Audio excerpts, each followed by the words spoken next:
સુરત જિલ્લાના પલસાણા તાલુકાની હદમાં મખીંગા ગામ પાસે ગ્રામ્ય એલસીબી દ્વારા રામદર્શન ટ્રાવેલ્સની લક્ઝરી બસમાંથી મોટા પ્રમાણમાં વિદેશી દારૂનો જથ્થો ઝડપી પાડીને 3ની ધરપકડ કરી હતી।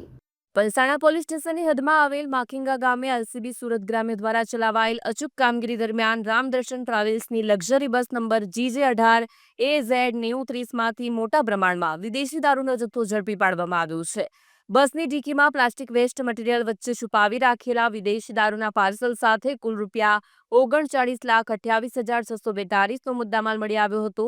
આ કેસમાં લક્ઝરી બસના ડ્રાઈવર સહિત 3 ઇસમોને ઝડપવામાં આવ્યા છે।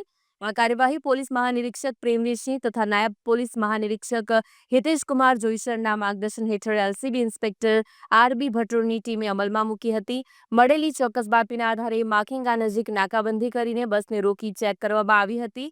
આ સમગ્ર ઘટનાની કાયદેસર કાર્યવાહી બાદ તમામ મુદ્દામાલ અને આરોપીઓને પલસાણા પોલીસ સ્ટેશનમાં સોંપવામાં આવ્યા છે।